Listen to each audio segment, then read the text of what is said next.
皆さん、こんにちは。よしえです。今日も私のポッドキャストを聞いてくれてありがとうございます。はい。2026年が始まって、もう1ヶ月くらい経ちましたね。早いですね。皆さんの日本語の学習はどうでしょうか？進んでいますか？今年の具体的な目標はありますか？私はスペイン語の勉強をもう少し頑張りたい、続けていきたいと思っています。今日は言語学習のモチベーションについて話をしたいと思っています。はい。まずね、自分の話を少しすると、私はスペイン語のモチベーションがすごく下がっていると思います。そう、その理由は結構はっきりしていて、去年の途中くらいにスペイン語圏から日本に引っ越しをしました。うん、日本に戻ってきたんですね。それで、そのパラグアイというスペイン語圏に住んでいた時と環境が大きく変わってしまいました。パラグアイに住んでいた時は、もちろん周りの人はスペイン語で話をしていたので、どこにいてもスペイン語を感じることができたんですね。うん。スーパーに行くときとか、友達と話すときとか、子供の学校の人と話をするときとか、本当にたくさん話をしました。そういう中で、悔しい思いをしたり、失敗をしてしまうこともよくあったんですね。そういう悔しい思いとか失敗する経験が自分のモチベーションになっていたんだなっていうふうに感じます。うん。でも今日本に帰ってきてみると、そういうスペイン語で悔しい思いをすることってなくなってしまったんですよね。うん。そもそも日常生活でスペイン語を聞くことが全くなくなりました。ゼロですね。うん、多分、私の街に、旅行に来る人はいても、住んでいる人、スペイン語圏での出身で住んでいる人がとても少ないと思います。うん、なので、自分で努力してチャンスをつかみに行かないとなかなかスペイン語を話す機会がないんですね。うん。でも別にスペイン語が嫌いになったわけでは全然ないんですよ。むしろラテンの文化だったり、スペイン語っていう言語そのものに対しての愛、関心はすごく今も強いんですよ。勉強をやめたいっていうつもりは全然なくて、頑張りたいっていう気持ちがとてもあります。でも、じゃあ、よし、今日は勉強するぞみたいな気持ちになっていかないんですね。そう、モチベーションにつながらないんです。私と同じような悩みを持っている人は多いですかね？どうですか皆さん。うん。例えば、日本の文化はとっても好きだし、日本のアニメとか日本のコンテンツを見るのは好きだけど、なかなか勉強できないんですよねっていう人多いんじゃないかなって思います。はい。じゃあ、どうやったら実際に勉強ができるのかということについて今日はね、考えていきたいと思います。はい。で、よくあるのが、年の初めに大きな目標を立てます。例えば、2時間くらい毎日勉強するぞみたいなね、大きな目標。はい。でも、実際には、私も皆さんも日常生活でやることってたくさんありますよね。仕事に行くとか、学校に行くとか、家事や育児、友達と遊ぶとかね、もう本当にたくさんやることがあります。で、そんな風に日常生活で忙しくしていると、どうしても言語学習の優先順位、プライオリティが下がってきますよね。うん。仕事は今日やらないといけないから、ちょっと勉強するのは明日にしようって思っていたら、次の日は、友達と飲む約束が入ったから今日はできないみたいな感じで、どんどんね、後回しになることってよくあると思います。うん。で、じゃあどうやったら勉強ってできるのかなっていうことですよね。うん。で、こういう話をするときに、私が大切にしたいと思っていることが2つあります。まず1つ、人と比べない。人と比べないということです。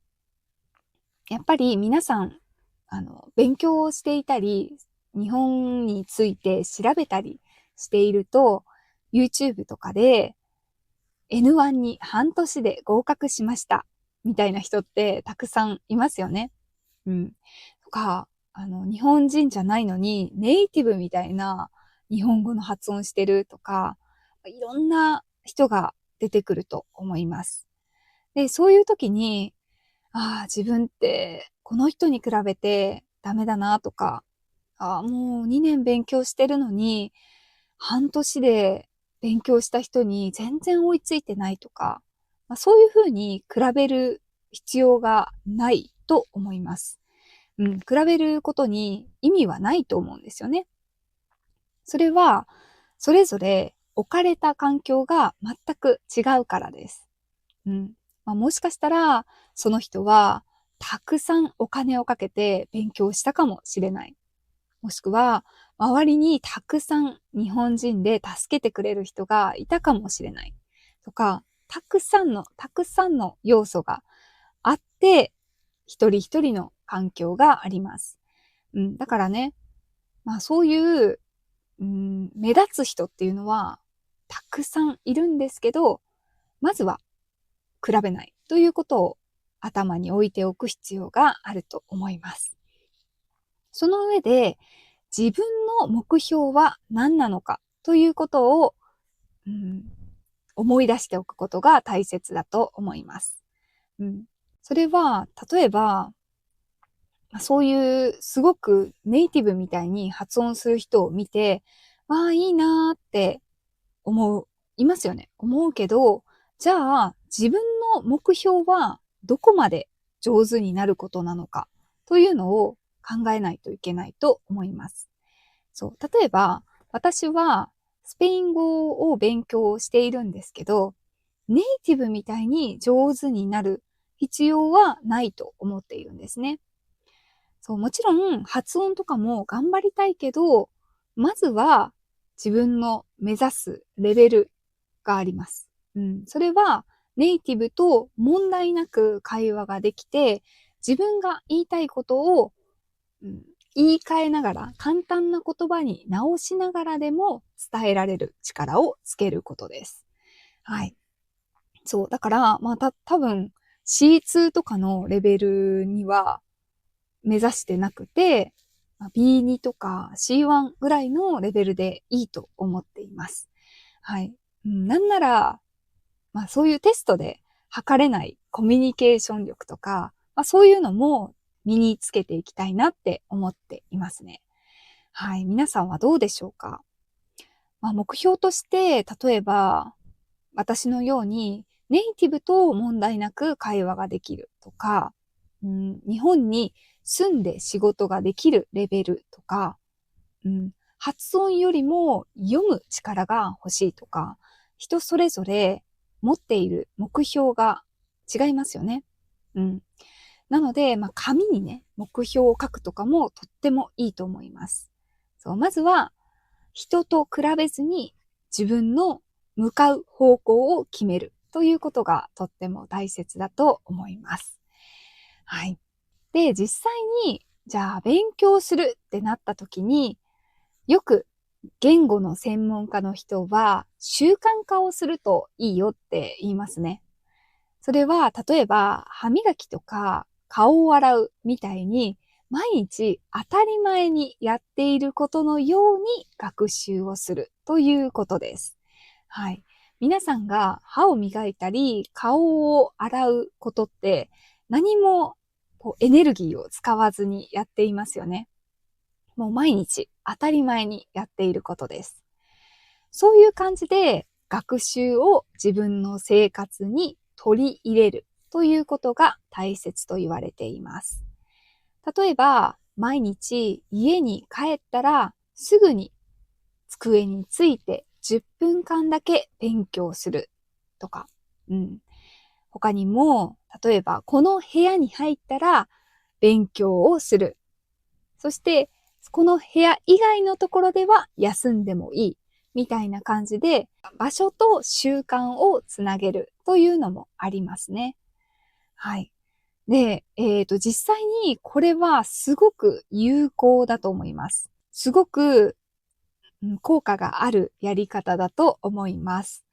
でもね、毎回私はこういうモチベーション系の動画を見るたびに、私にはできないかもって思うんですよね。皆さんはできそうですか？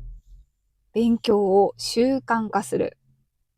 私は、その習慣化するまでがすごく大変だなって思うんですよね。かなり、私はレイジーな、レイジーな人なので、なかなか習慣化するのが難しいんですよね。はい。で、じゃあ、そういう時にどうすれば勉強ができるのかということなんですが、私のアイディアがいくつかあります。はい。まず一つには、集中する期間を作るということです。はい。集中する期間を作る。ね、これは、うーん、まあ、みんな一年中ずーっと高いモチベーションでいることってできないと思うんですよね。うん。まあもちろんいるとは思うんですけど、なかなかみんながみんなそういうことってできないと思うんです。でも、1週間だけとか、2週間だけ、もしくは1ヶ月だけ頑張るぞっていうことなら、できる気がしてきませんか？そう、私は実際にパラグアイに住んでいた時に経験をしました。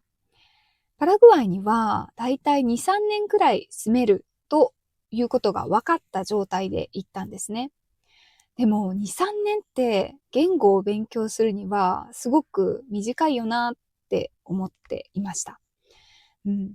最初の方に身につけないと誰とも話せないな。それって楽しくないよなって思いました。で、じゃあもうすごく急いで基本を学ばなければいけないと思って、最初の半年間は5時間くらい毎日勉強をしました。うん、かなり初期、初級のレベルだったので、毎日学ぶことがたくさんあって、すごく速いスピードで毎日が過ぎていきましたね。はい。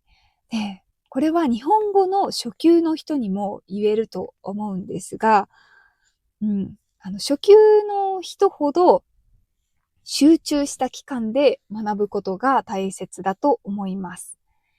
ひらがなとかカタカナのもう基礎の基礎は集中して覚えると、その後がとても楽だと思います。はい。あとは、基本的な活用とか、基本的な文法も短い期間で覚えるといいと思います。それは、やっぱり時間をかけてやってしまうと忘れていくんですよね。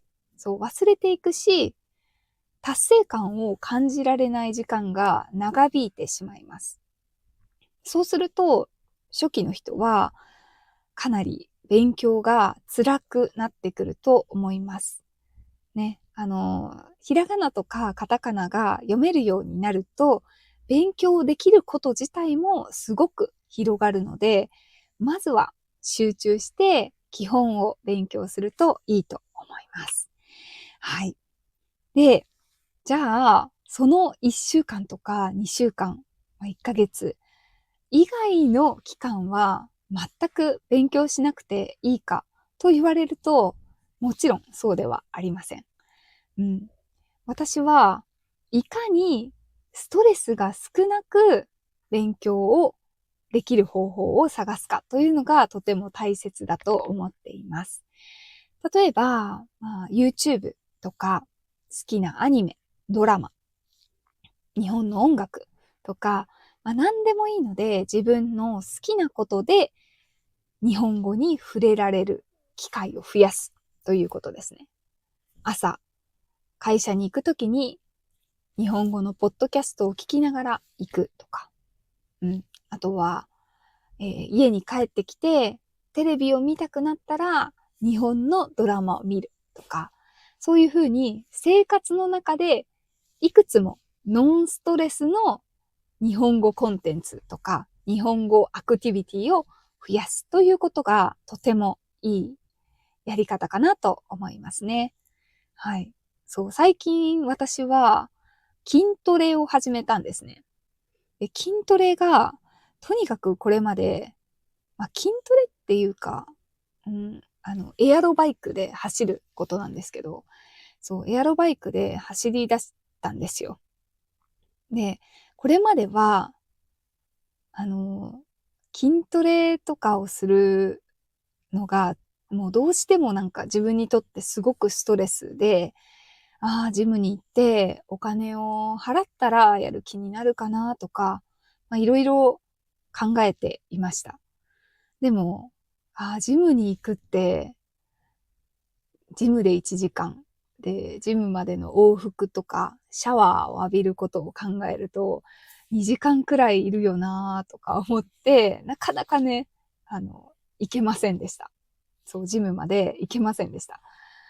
でも、エアロバイク持ってたなと思って、自分の押し入れにエアロバイク入れてたなと思って、引っ張り出してきました。で、エアロバイクって、ながらで運動ができますよね。ながらというのは、テレビを見ながらとか、スマホを見ながらとか、そうのながらですね。そう、ながらでも運動ができるというので、自分の中の運動のハードルがすごく下がったんですよ。そういうふうに日本語の学習もハードルを下げながら日々に取り入れるというのがいいかなと思いますね。はい。皆さんはどうやって楽しんで日本語に触れていますか？完璧ってなかなかね、難しいので、完璧じゃなくても、一日に一回日本語に触れてたら、OK ぐらいのね、気持ちでやるのが大切かなと思いますね。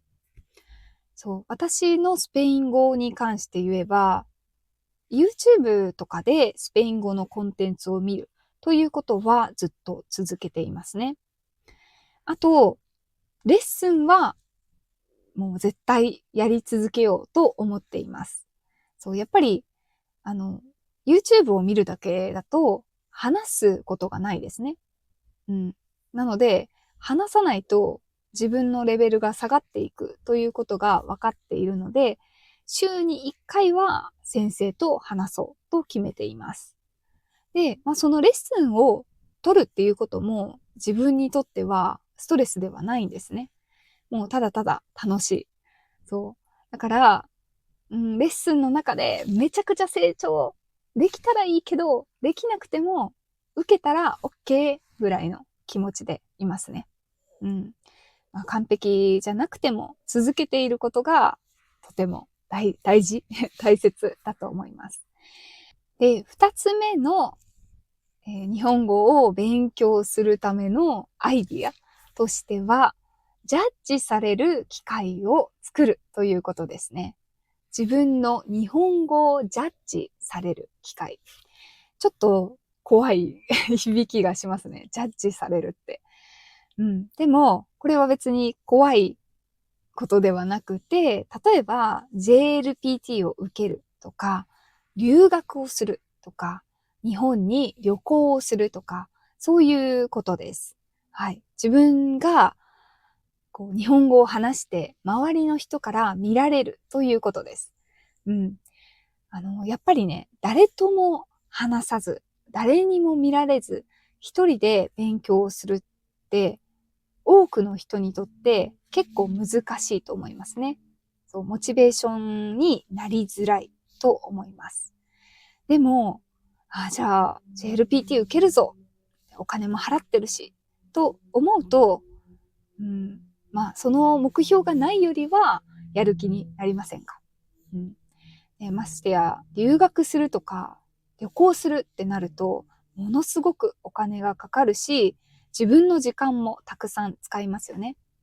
だから無駄にしたくないっていう気持ちも湧いてくると思います。はい。で、こんなことを言うと、いやいや、留学するとか旅行するとか、誰にでもできることじゃないよっていう人がいると思います。それは本当にそうだと思います。でも、留学とか旅行とかじゃなくても、自分の日本語がジャッジされる機会を作ることはできると思います。そう、例えば、これまでチャットアプリでずっとテキストのチャットだけしていたけど、よし、じゃあ電話してみようとか、そういうことでもいいと思います。言語交換のハロートークとかありますよね。そういうのを使って誰かと話してみようとかでもいいと思います。そう。他にも、じゃあ日本人がたくさん集まるレストランがあるから勇気を出して行ってみようとかでもいいと思います。そうですね。言語交換系のイベントって割とたくさんあると思うし、そういうところに行くと、また同じ悩みを持つ仲間とかがいて、モチベーションをもらえるかなとも思いますね。はい。